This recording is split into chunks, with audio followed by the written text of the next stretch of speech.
그 신고한 재산이 23억 원으로 되어 있더라고요. 네. 변호사 활동 오래 하셨고 자본주의 사회에서 재산이 많은 게 뭐 흠은 아닙니다만 네. 흑수저를 대변해 오신 이미지와는 좀 상충되는 게 아닌가 하는 느낌이 좀 들 수도 네. 있을 것 같은데 어떻게 생각하십니까? 보니까 많더라고요, 보니까. 근데 그 중에 절반은 집값이고요. 내가 분당에 IMF 때 집을 처음으로, 처음이자 마지막으로 집을 샀는데, 그때 이제 전세 살다가 바꿨는데 그게 꼭 재산 증가에 도움이 됐습니다. 되게 서글프더라고요, 사실은. 그렇게 재산 늘어나는 게. 그리고 뭐, 제가 변호사로 열심히 일했고, 또 뭐, 나름 평판이 뭐 있어서, 또 어려운 사건들 또 많이 하고 해서, 뭐, 나름 열심히 일한 결과라고 생각해 주시면 좋겠습니다.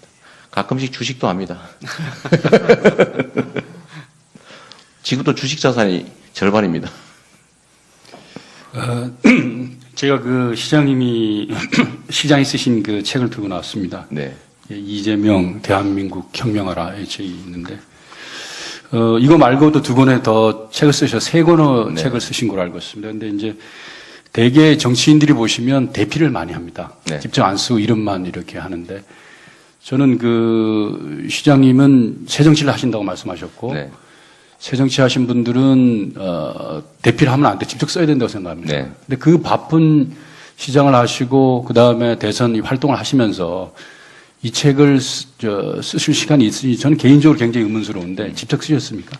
그 대한민국 혁명하라는 제가 주로 뭐 페이스북이나 이런 데다가 쓰는 정책안들이어서 그건 100% 제가 쓴 게 맞습니다. 그건 제가 다 직접 썼죠. 또 하나 9분팔 뭐 그거는 교수들하고 이제 정책 공부한 내용을 객관적으로 기록한 것이어서 서혜성 작가께서 주로 쓰신 거죠. 그렇게 표시되어 있습니다. 또 하나 이제 에세이집은 전문 작가들하고 같이 의논해서 제 얘기들 구술해서 쓴 게 맞습니다. 그것도 표기가 돼 있죠. 전문 작가 그냥 시장님 전환만 돼 있나요?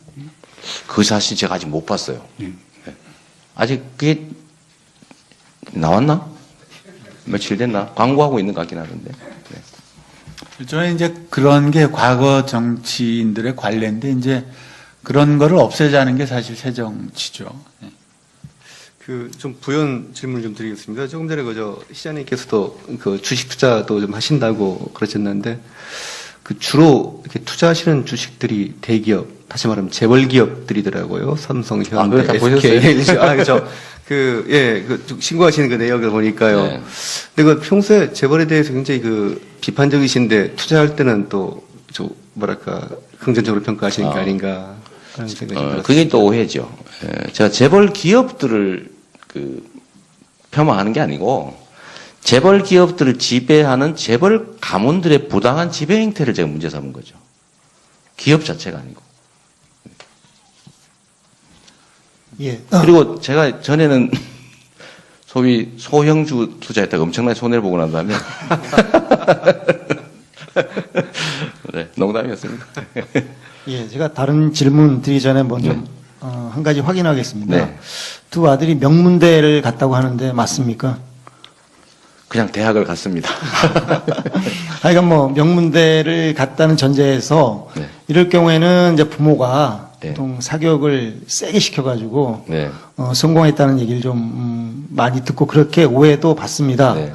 그래서 지금 대선 주자들이 이 사교육 관련 대선 공약을 내놓을 때 관심을 네. 많이 끕니다. 네. 남경필 경기지사 같은 경우에는 과외 금지제를 네. 내놨는데 우리 시장님의 어떤 그 사교육 관련한 공약이 있으면 좀 소개해 주십시오.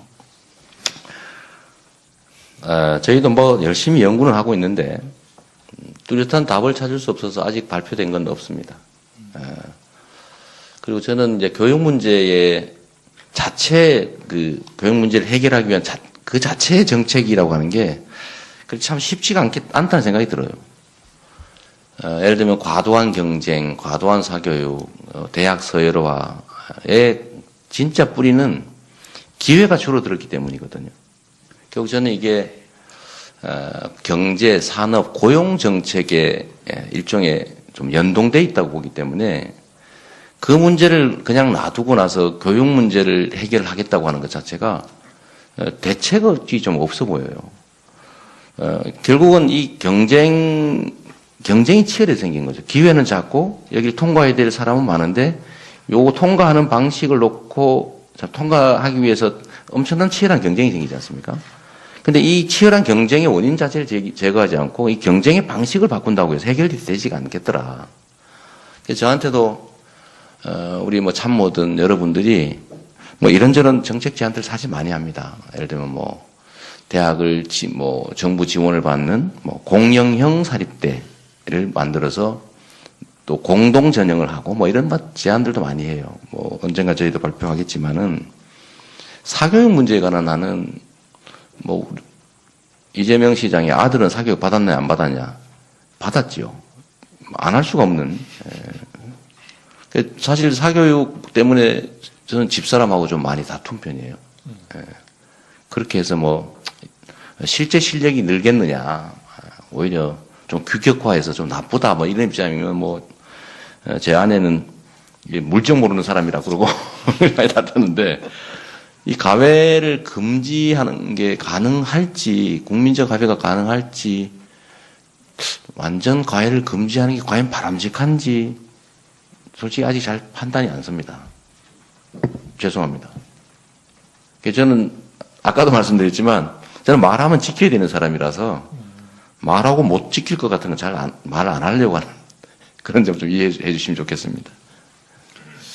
제가 이 질문을 드려야 될까 말까 좀 고민을 많이 했습니다. 좀 네. 뭐 아주 민감한 질문인데 아직도 지금 형수님에 대한 그 막말 논란이 네. 계속되고 있습니다. 그래서 저도 뭐 몇 번 들어봤는데 좀 이게 사회적 통념을 넘어서신 게 아닌가.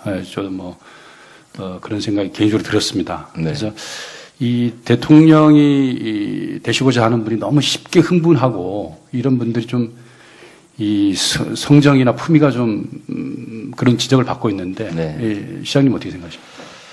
뭐 제가 아직 수양이 부족해서 그런 무리를 일으켰는데 죄송하게 생각합니다. 근데 뭐 굳이 변명을 하나 하자면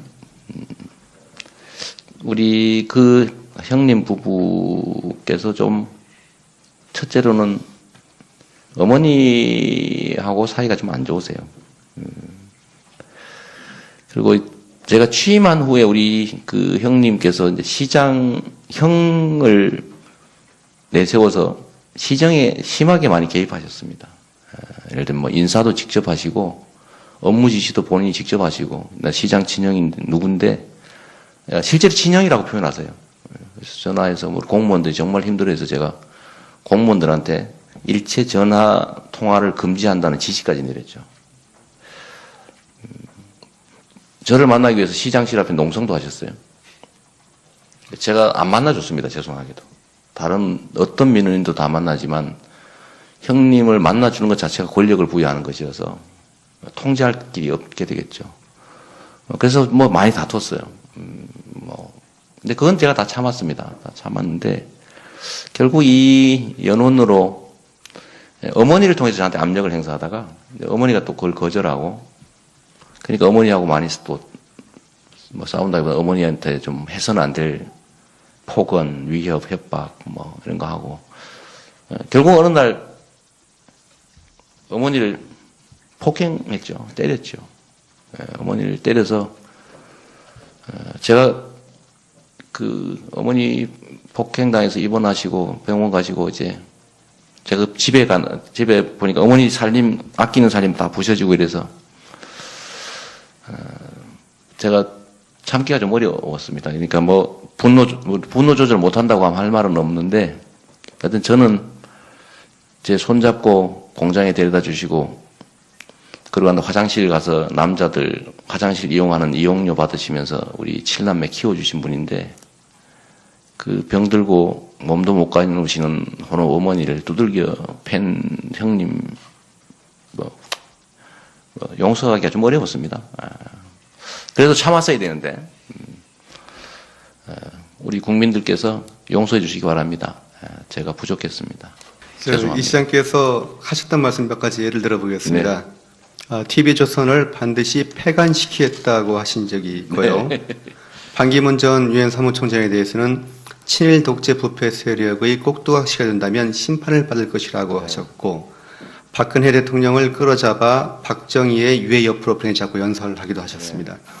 이런 다소 과격한 발언들 때문에 만약 이 시장께서 대통령이 되면 포용보다는 과격한 포퓰리즘적 국정 운영을 하지 않을까 하는 우려도 있는데, 이런 우려에 대해서 어떻게 생각하십니까? 이제 집회나 이제 시위 현장에서 이제 하는 발언들을 좀 뽑아주실 것 같은데요. TV조선 말씀은 폐간할 권한도 없고, 할 수 있다면, 그럴 권한이 있다면, 할 수 있다면 폐간하겠다, 이렇게 좀 과하게 말씀드렸는데, 어쨌든 사실이 아닌 보도에 제가 타격도 좀 있고 해서, 해명 겸 좀 과한 표현을 한 게 맞습니다. 이제 지금 이제 찾아내신 게 이 정도거든요. 근데 이게 무슨 뜻이냐면, 저보고 이제 트럼프라고 하시는 분도 계시고, 막말, 또 과격한 표현, 이런 표현을 하시는데, 의외로 찾아보니까 이 정도가 최대치였던 거죠. 그건 무슨 뜻이냐면, 제가 이제 직설적 표현들을 좀 많이 합니다. 그리고 저는 이게 이제 마이너스 요인인 경우가 많지요. 근데 저는 하나 정해놓은 원칙이 있습니다. 이 소위 정치적 언어라고 하는 것으로 우리 국민들한테 다르게 해석되는 말을 써서 속이지 않겠다. 우리 정치인들이 하는 얘기 중에 제일 많이 쓰는 말이 적극적으로 검토하겠다. 긍정적으로 검토하겠다. 장기적으로 검토합시다. 함께 노력합시다. 길이 있겠지요. 이런 경우가 많습니다. 그런데 이게 이제 사실 정치인들 입장에서는 안 된다는 소리를 한 건데, 이제 모면하기 위해서 한 얘기인데, 이걸 듣는 상대방 국민들은 이게 가능성이 있구나, 이렇게 듣습니다. 제가 성남시정을 하면서 얼마나 집단 시위가 많았냐면, 시위를 하는 순서를 뽑기를 하고 그랬어요. 시청 앞에서. 그래서 결국 전임 시장이 9층에다 아방궁을 만들어가지고 아무도 접근 못하는 곳에 시장실을 만들었죠. 접근 불능하게. 전용 엘리베이터 만들고. 그래서 제가 이제 거기를 사용 안 하고 2층에 그냥 아무나 들락날락 할 수 있는 곳에다가 시장실을 옮겼는데, 당연히 수도 없이 쳐들어오죠. 이게 웬 찬스냐. 저는 시장을 구경도 못 했는데, 하루에도 몇 팀씩 쳐들어오고 이래서, 제가 그때 깨달았습니다. 피할 길이 없구나, 이게. 그러면, 있는 대로 얘기하자, 있는 대로. 그래서 제가 다 만났죠. 다 만나서, 안 되는 이유, 대개는 안 되는 것들입니다. 왜냐하면 법률적으로 안 되거나, 현실적으로 불가능하거나, 해서는 안 된 것이거나, 이런 것들이죠. 정치하는 사람들이 표가 되면은 안 되는 것도 되게 해주는 판인데, 그 왜 집단 민원을 그렇게 방치했겠어요? 사실 안 되는 거예요. 몇 년씩 그러는 거는. 그래서 그때 제가 정확하게 안 되는 이유를 설명했죠. 저는 그래서 안 되는 얘기를 하면 제가 이렇게 얘기합니다. 그거 안 됩니다. 그러면 얼굴이 빨개지죠. 그리고 설명하죠. 왜 안 되는지. 그런 점 때문에 이 정치에서 국민들한테 고통을 준다. 자신의 이익을 위해서. 이것도 일종의 기만행위다. 이런 생각을 하게 됐어요. 대개 제가 만났던 그 집단 민원인들은 저하고 만나서 한 보통 2-3시간 이렇게 서로 얘기하면 끄트머리에는 거의 다 박수를 치고 울고 갔어요. 고맙다고. 어떤 정치인도 자기들한테 진실을 얘기해 주지 않았대요. 다 되는 것처럼 얘기해서 자기들은 정말로 몇 년 동안 머리띠 묶고 직장 휴가 내가면서 데모하러 쫓아다녔는데, 옛날에 미리 이렇게 사실대로 얘기해 줬더라면 자기들이 몇 년 동안 왜 이 고생을 했겠냐. 고맙다고 하더라고요. 그래서 제가 이제 그때 뭐든지 정확하게 사실대로 얘기하자. 그리고 정치라고 하는 거를 나의 이익을 위해서가 아니라, 제가 우리 국민을 대신하는 거니까, 월급 받고 대리해 주는 사람이니까 그 주체들한테, 주인한테 유익하게 해야지, 내가 이익을 얻기 위해서 다르게 해석될 수 있는 말을 하면 안 된다라고 해서 제가 직설적 표현을 많이 하게 됐어요. 근데 그걸 우리 국민들 중에 특히 촛불 집회에 참여하는 분들은 되게 시원하게 느끼는 겁니다. 왜냐하면 다른 정치인들은 말을 하면 자꾸 뺑뺑뺑 돌려가 한 번 더 생각을 해야 되는데, 이재명 시장이라는 사람이 말을 하면 그냥 그대로 액면대로인 거예요. 자신들이 쓰는 언어와 똑같은 거죠. 그래서 제가 거기 재미를 느낀 측면도 있습니다. 뭐 아니라고 하면 거짓말이겠죠, 그죠? 그래서 점점 더 이렇게 그냥 일상적 언어, 오해 여지가 없는 명확한 입장, 뭐 이런 것들을 자꾸 발표하다 보니까 그렇게 됐는데, 이 박근혜 대통령 얘기도 뭐 나름 은유적 표현입니다. 왜냐하면 다 정치적 유산들이라고 하는 게 있잖아요. 저는 유산을 못 받은 사람이에요. 유산 한 개도 없죠. 근데 박근혜 대통령은 박정희 대통령의 유산으로 대통령이 된 분이죠. 저는 그렇게 봅니다. 그게 큰 몫을 차지했을 거예요. 그런데 그게 결국 그분의 발목을 잡았죠. 그분뿐만이 아니라 대한민국 국민들에게, 대한민국에게 사실은 엄청난 혼란과 위기, 손실을 초래했는데, 이제는 과거 유산을 가지고 정치할 때가 아니다. 이제 되돌아간 좀 과거의 역사 속으로, 과거 속으로. 과거란 곧 무덤이니까 이미 다. 그래서 그 무덤, 역사의 무덤으로 좀 되돌아가자. 뭐 이런 얘기였는데, 그 표현이 좀 과했던가 봐요. 근데 그게 찾아낸 최대치죠? 네, 앞으로 좀 더 신중한 발언을 하도록 노력하겠습니다. 시장께서는 그 재벌로부터 이 독립적 유일한 후보다라고 말씀하셨습니다. 그러면 이 말씀을 제가 분석해 보면 문재인과 안희정 후보는 그러면 재벌로부터 독립이 안 돼 있는지 좀 그런 의문이 드는데. 이게 참 어렵죠, 그죠? 이게 짬뽕 좋아한다니까 짜장면 싫다는 거냐? 이렇게 혹시 오해될까봐 정말 조심스러워요. 우리가 경쟁하는 관계에 있기 때문에 저희 강점을 주장하다 보면 이게 이제 자칫 상대의 약점이랄까 아니면 뭐 그런 걸 지적하는 것처럼 오해될까 참 조심스러운데 제가 이 얘기는 할 수 있죠. 저는 대한민국의 좀 구조적인 문제라면 부당한 경제 권력들에게 부패한 정치 권력이 놀아나는 그런 게 제일 심각한 문제라고 생각합니다. 정치를 똑바로 하려고 해도 결국은 이 돈 때문에 똑바로 못하게 되는 경우가 참 많아 보입니다. 제가 볼 때는. 또 국가 권력도 원래는 억강부약하는 게 본질적인 역할인데 이 강자들의 형포를 억제하고 다수 약자들을 좀 부축해서 같이 살게 하라고 지금 권력을 부여한 거 아니겠습니까? 권력이란 원래 그런 것이죠. 그런데 이 권력을 가진 사람들이 강자들의 횡포에 부안해동을 하거나 아니면 거기 횡포를 지원하면서 거기서 이익을 나누는 이게 소위 부패 권력이죠. 이런 것들이 우리나라 사회의 제일 큰 문제라고 생각을 합니다. 근데 돈으로부터 자유로워야 되는데 정치가 참으로 쉽지 않죠. 다른 후보 얘기를 하긴 좀 그렇고 그냥 일반적인 얘기로 하겠습니다. 지금 대한민국의 법인세가 명목세율이 22%고 실효세율이 한 16%대 그리고 이제 점점점 영업이익이 많을수록 실효세율이 떨어져가지고 10대 재벌 기업 같은 경우는 이제 12.1% 이 정도죠.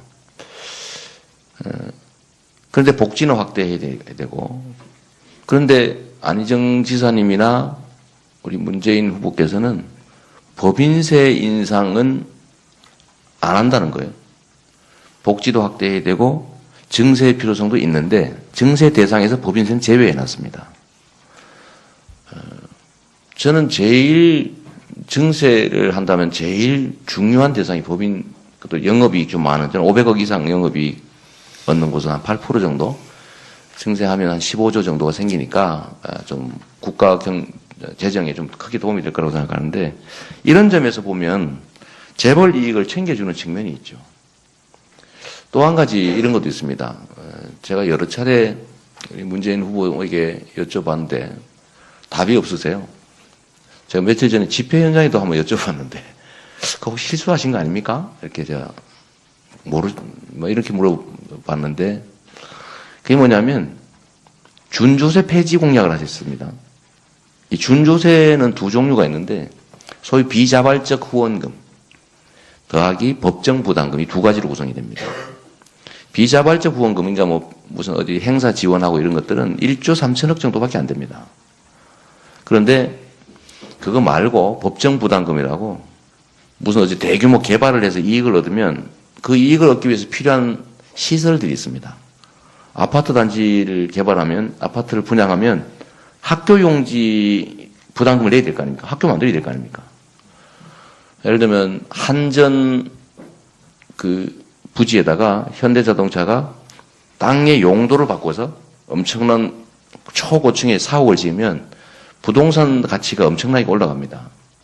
그 토지의 가치가 올라가면 이 토지 가치 상승분의 일부를 공적으로 회수해야죠. 강남 사옥에 부과된 부담금이 1조 7,600억인데 이런 것들을 다 면제해 주겠다는 거예요. 15조 원인데 결국 그러면 그 15조 원 정도를 면제를 해주면 꼭 필요한 비용이기 때문에 국민이 다 내야 됩니다. 그럼 1인당 30만 원씩 매년 내야 돼요. 그래서 이런 것들을 보면 국민의 부담을 늘리고 대기업들, 뭐 기업들, 주로 대기업들이 혜택을 보니까요. 거기에 법정 부담금을 면제해 주겠다고 하면 이게 이게 편이 아니라 우리 사회가 닥치고 있는 당면은 가장 큰 문제, 즉 불평등과 불공정과 격차. 이거 해결할 길이 없이 더 악화되지 않습니까? 이런 것들 말씀드리는 거죠. 뭐 다른 것도 있습니다만 뭐 더 얘기 안 하기로 하고 그런 면에서 보면 돈으로부터 또는 좀 더 크게 보면 우리의 경제 권력으로부터 사실 저한테도 많이 유혹 많습니다. 뭐 이런 말씀 드리긴 못하지만 사실 도와주겠다고 많이 접근해요. 근데 제가 다 차단하죠. 없이 그냥. 저는 소액 후원으로 지금 이제 선거를 치르려고 하는데 생각보다 많이 소액 후원이 들어오고 있습니다. 뭐 놀라울 정도로. 지금 며칠 안 됐는데 6억이 넘었다고 해요. 뭐 보면 주로는 뭐 3만 원, 5만 원, 뭐 대개 10만 원, 뭐 이렇게 후원하는데 그런 면에서 보면 제가 돈으로부터 자유로운 후보인 건 북한이 12일 날 네. 북극성 2형 미사일을 고각으로 발사를 했습니다. 이 미사일이 그 마 10 이상으로 낙하를 네. 하기 때문에 사실 요격하기 힘들다고 합니다. 그래서 이제 국민들의 안보 불안이 확산되고 네. 사드 배치의 당위성 이런 것이 좀 확산이 되고 있습니다. 네. 근데 그 안희정 지사하고 이제 시장님하고의 이게 차별화되는 것이 사드 배치에 대한 어떤 입장입니다. 네. 안 지사는 기존의 그 한미 간의 합의를 존중하자고 하면서 사드 배치론을 주장을 하실 것이고 시장님은 파기를 주장하고 있습니다. 네. 그 입장에 대해서 혹시 변화를 내지 바꿀 생각은 없는지 아니면 확고히 계속 유지하고 계실 건지 좀 입장을 좀 말씀해 주십시오. 사드 배치는 사드는 사실 인구의 절반이 사는 수도권을 전혀 커버하지 못하는 건 누구나 아는 사실이고요. 더군다나 그게 아까 말씀드렸던 것처럼 북핵 개발 억제를 위한 국제 공조에서 이제 중국이 발을 빼려고 하기 때문에 사실 북한 핵 개발 억제를 위한 억제보다는 오히려 좀 완화시켜주는 측면이 있습니다. 그런 측면에서 우리 손실이죠.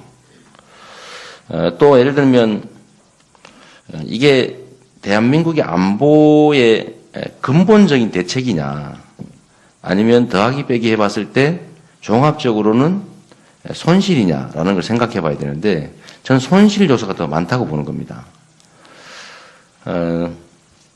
사드라고 하는 이 하나의 이제 무기 체계를 도입했는데 이게 지금 최대 제가 알기로는 48기인데 북한이 가지고 보유하고 있는 미사일이 최하 600에서 1000기 정도 된다는 거 아니겠습니까? 이게 100% 다 맞춘다고 한들 진짜 대책이 되겠냐. 그런 거 안 하고요. 또 한 가지는 우리가 급할수록 돌아가라고 했다고 진짜 안보는 평화체제를 구축하는 겁니다. 평화체제 구축이 되지 않은 상태에서 끊임없이 군비 경쟁을 하게 되면 결국 우리는 북한이 핵 개발을 하게 되고 핵 개발을 하면 우리도 거기에 대한 뭔가 대응책을 또 강구해야 되고 끊임없이 긴장, 대결, 격화될 텐데 이게 과연 이 방향으로 가는 게 바람직한지에 대해서 근본적인 좀 생각을 해봐야 될 것 같아요. 그래서 저는 좀 한반도에 기본적으로 평화체제를 구축하기 위한 정전협정을 좀 평화협정으로 바꾸고 또 북미 북일 수교 좀 지원하고 이런 것들을 통해서 서로가 안보에 대한 또 체제에 대한 좀 안정감을 갖게 하는 게 중요하지 않겠느냐고 생각합니다. 그런데 지금은 모든 대화 채널을 끊고 오로지 제재 압박 일변도로 계속 가다 보니까 결국 막판에 뭐가 나오겠습니까? 결국은 무력 충돌밖에 안 나올 겁니다. 그래서 저는 좀 길을 좀 바꾸자. 제재 압박도 좀 필요하지만 거기에다 좀 더하기 위해서 서로 말은 해봐야 되지 않느냐. 좀 길을 한번 찾아봐야 되지 않느냐. 그냥 새로운 길, 대화와 협상이라고 하는 길은 완전 봉쇄하고 그냥 오로지 제재 압박 일변도로 가다가 무력 충돌이라도 발생하면 우리가 뭐 강력한 국방력으로 뭐 이겨야 되겠죠. 근데 이기는 게 무슨 의미가 있습니까? 저는 아무리 비싸고 좀 더럽더라도 평화가 이긴 전쟁보다 낫다고 생각하는 사람이죠. 그래서 좀 근본적으로 좀 평화체제 구축을 위한 노력을 좀 강화할 필요가 있다고 생각합니다. 지금 이 시장께서는 그 군 복무 기간을 10개월로 줄이겠다는 공약을 내놨습니다. 네. 그런데 육군 그 복무 기준으로 봤을 때 10개월로 줄이게 되면 반토막이 됩니다. 근데 보통 남자가 군에 가서 병영 생활에 적응하고 주특기를 배우려면 한 10개월 정도가 걸리거든요. 네. 10개월로 줄이게 되면 뭐 입대하자마자 거의 뭐 제대하는 거는데 네. 그래서 너무 비현실적이라는 지적이 많이 나옵니다. 거기에 네. 대해 반론이 있습니다. 네. 이게 이제 복무 기간 줄이는 것만 집중하다 보니까 그렇게 된 것인데 원래는 지금도 뭐 그렇게 발표되어 있습니다만은 제가 복무 기간을 줄이는 게 주 목표가 아니고 그야말로 군의 전문화를 통한 스마트 강군 양성이라고 하는 것의 이 부수적 결과 중에 하나가 복무기간 단축이었습니다. 제가 설명을 한번 드리면 우리나라 군인이 총 63만입니다. 뭐 몇천 단위는 제가 빼고요. 63만인데 원래 정부 계획에 의하면 지금 현 정부 계획에 50만으로 줄이게 돼 있어요. 50만으로. 13만을 줄이게 돼 있죠. 근데 못하고 있어요. 근데 이건 제가 줄인다는 거 아닙니다. 혹시라도 오해하지 마시고. 그리고 우리나라의 장교와 직업 군인이 20만 정도 됩니다. 뭐 한 19만 어떻게 되는데 한 20만 정도 되죠. 그럼 의무 복무병이 30만입니다. 근데 이 43만인데 30만으로 줄이는 게 정부 계획입니다. 근데 그냥 줄이면 전투력이 좀 낮아질 수 있지 않습니까? 그래서 이 30만 중에서 10만 명을 전문 전투병, 무기, 장비 전문 요원으로 모병을 하자는 겁니다. 보수를 주는 준 직업 군인을 만드는 거죠. 그래서 이 젊은이들로 하여금 모병으로 가거나 의무 복무하거나를 선택할 수 있게 해주자. 모병으로 가면 지금 하사관 초임이 한 200만 원 정도 되는데 월. 되게 그 정도 준다고 치더라도 10만 명을 전원하면 2조 5천억 정도가 되는데 이미 이제 병사들한테 주는 월급이 있고요. 이걸 이제 의무 복무병이 아니라 10만 명을 전문 전투병으로 바꿔주자는 거죠. 그래서 전투력이 좀 올라갈 수 있게. 그러면은 의무 복무하는 사람이 20만으로 줄어들게 됩니다. 정부 계획에 의해서 13만이 줄어들게 되고 그 다음에 모병 10만 명이 있으니까 의무 복무는 20만으로 줄죠. 그래서 의무 복무하는 사람이 43만에서 20만 줄게 되는 거예요. 그러면 이거를 우리가 어떻게 할 거냐. 군에 가는 사람을 줄일 것이냐. 그럼 복무기간을 줄일 것이냐. 이건 선택해 봐야 되는데 이게 국민개병제라고 하는 입장에서 있잖아요. 국방의 의무는 다 이행을 해야지 가는 사람을 줄이는 건 바람직하지 않은 것 같아요. 제가 보기에는. 그래서 복무 기간을 줄이고 다 군대를 가게 한다면 복무 기간은 자연스럽게 줄어들 수밖에 없죠. 근데 여기에 대한 반론으로 아까 말씀하셨던 대로 뭐 좀 배울 만하면 이제 집에 가지 않냐라는 얘기인데, 요즘 현대전은 무기와 장비로 하는 거지 병사 숫자로 하는 게 아닙니다.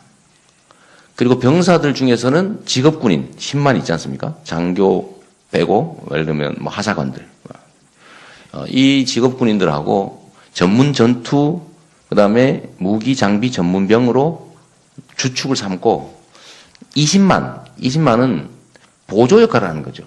예를 들면 행정, 지원, 경계, 그 운전, 취사 뭐 이런 것들 말입니다. 근데 이거는 10개월 배워서 집에 가도 별로 안 아깝죠. 그래서 이제 그런 점들 다 고려해 본 겁니다. 그래서 통상적인 전투병이 10개월 하고 집에 가는 건 문제가 있죠. 그거를 전문 전투병으로 좀 바꾸고 무기 장비 전문 요원으로, 제가 이걸 왜 이 생각을 했냐면, 제가 이 군부대의 지휘관들하고 몇 번 얘기를 해봤는데, 특히 이 뭐 포병이니 뭐 이런 장비 다루는 쪽, 공군 뭐 이런 데 얘기를 들어보니까 고장을 자꾸 낸대요. 신인병들이 와가지고. 그 엄청 막 수백억씩 하는 장비인데, 그런데 그 말을 하는 거죠. 맨날 고장 내다가 이제 고장 안 내고 제대로 운영할 만하면 집에 간다는 거예요. 그래서 이거를 해결하는 방법은 결국은 군의 전문 요원을 키우고 그 안에서 직업 군인을 뽑고 이런 비용도 줄죠. 이게 오히려 군의 전투력이나 방위력을 올리는 데 도움이 되겠다라고. 이재명 시장님의 대표적인 공약 중에 하나가 기본소득입니다. 네. 그리고 기본소득에 대해서 지지하는 분들이 참 많이 있더라고요. 그런데 이 기본소득을 보면 받는 사람이 토지 배당금을 보강하면 거의 전 국민에 해당됩니다. 네. 그런데 이 들어가는 재원이 43조 원이고, 문제는 제가 보기에는 그 부담을 400대 대기업, 소득 10억 원 초과 소득자 6,000명, 그리고 이 시장님 표현을 빌자면 1% 땅 부자들, 수혜를 받는 사람은 전 국민인데 부담하는 사람은 지나치게 소수인 것 같다는 느낌이 듭니다. 그래서 그러면 이들이 그 부담을 떠안으면, 그러면 이거를 써서 기본소득으로 하십시오. 매년 계속 드리겠습니다. 이렇게 할까요? 그랬으면 이전에 사람들은 왜 안 했을까요? 그럼 그 사람들은 편법을 써서 자기의 소득을 깎든지 임금을 깎든지 아니면 뭐 가격을 올리든지 집세를 올리든지 어떤 형태로든 하지 않겠습니까? 이게 화수분처럼 그렇게 계속 재원이 나올 수 있을까요? 이거 좀 구분해 주시면 좋겠는데, 저는 이제 기본소득은 2단계로 하려고 합니다. 첫 번째는 좀 어려운 국민들을 상대로 부분적으로 기본소득을 도입합니다. 첫째는 출산, 보육 때문에, 보육, 교육 문제 때문에 출산을 하지 않습니다. 그래서 이게 지금 출산율을 올리는 게 우리나라의 가장 중요한 과제가 됐는데, 그래서 보육비와 교육비를 지원한다는 측면에서 아동들 지원해야죠. 청년 어렵습니다. 노인 자꾸 자살하고 이러니까, 그다음에 장애인들, 농민 이렇게 하니까 2,800만 명이 나왔고, 연간 100만 원 정도를 지급하다 보니까 28조 원 정도가 필요합니다. 그리고 이게 뭐 여러분들 생각은 분배 정책이라서 성장에 도움이 안 될 거라고 생각하는데, 이게 바로 성장에 필요한 정책입니다. 특히 지역경제 활성화를 위해서 이 지급하는 기본소득은 해당 지역에서만, 자기 사는 지역에서만 쓸 수 있도록 지역 상품권으로 지급하면 지역경제가 살게 되죠. 성남시가 실제로 좀 해봤는데 소액이지만 상당히 효과가 있었습니다. 재원은 어디서 나오느냐 하면, 지금 우리나라 국가예산 400조고 매년 국가예산 증가분이 한 15조에서 18조씩 이렇게 증가합니다. 28조 원이면 총액 예산 기준으로 한 7% 정도 해당이 되죠. 예산은 사실은 철학과 의지 문제라서 만들려면 충분히 만들 수 있습니다. 투자 대비 효과를 따지더라도 지금까지 어디에 썼는지도 모르게 쓰는 것보다는 국민들한테 직접 가처분 소득을 늘려주게 되면 국민들도 살기 좋아지고 그리고 경제도 활성화되겠죠. 그래서 일단 이거는 법인세 올려서 충당되는 건 아닙니다. 왜냐하면 이게 저는 조세 저항이라고 하는 것이 있고, 법인세 올리는 게 실제로 실행이 안 되면 이 공약을 이행을 할 수가 없지 않습니까? 저는 약속을 한번 지켜야 된다라고 하는 사람이어서 그래서 제가 시장할 때도 공약 이행률이 96%거든요. 그래서 이거는 예산 조정을 통해서 7%를 통해서 조달할 거니까 재원 걱정 안 하셔도 됩니다. 두 번째는 국토보유세 신설을 통한 기본소득은 이건 전 국민을 상대로 진정한 의미의 기본소득인데 액수는 매우 작지요. 연 30만 원 정도로 한번 시작해 보려고 하는 겁니다. 여러분들은 자동차를 가지고 계십니다. 자동차를 가지고 있는 대신에 자동차 가격의 2%의 보유세를 내고 있어요. 그게 자동차세죠. 그런데 우리나라의 토지 자산이 6,500조 원쯤 됩니다. 토지. 토지는 자동차와는 달리 우리 국민 모두의 것이죠. 그래서 토지 공개념이라고 하는 게 있는 겁니다. 그런데 6,500조 자산에 대해서 내는 세금은 9조 원밖에 안 돼요. 현재 보유세, 부동산세니 뭐 재산세니. 그래서 이거를 15조 원 정도만 더 하자. 해봐야 24조 원이죠. 24조 원 해도 6,500조 자산 중에서 극히 정말 자동차세 몇 분의 1밖에 안 됩니다. 그래서 이거를 추가로 국토보유세 형태로 저희가 신설을 하는데 이게 전 국민한테 그대로 환급할 것이어서 조세 저항은 매우 약할 거라는 거죠. 세금을 거다가 딴 데 막 써버리니까 국민들이 동의를 안 하는데 이 국토보유세는 100% 기본소득으로 전 국민한테 되돌려 줄 거라서 조세 저항은 매우 없을 겁니다. 적을 겁니다. 실제로는 95% 정도는 자기가 낸 것보다 더 받게 돼요.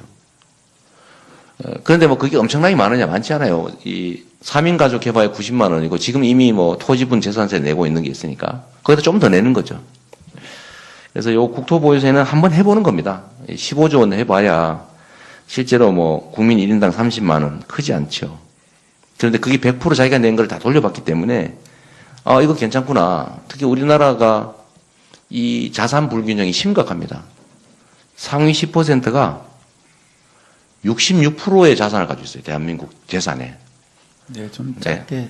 그리고 국민 50%가 2% 가지고 나눠 갖고 있거든요. 그러니까 이런 자산 불균형을 해소하는 것도 우리 국가적 과제이기 때문에 극히 일부 자산 불균형 해소책으로 한번 설계해 봤습니다. 납득은 안 됩니다만은. 납득이 안 돼요. 네, 나도 실패했네.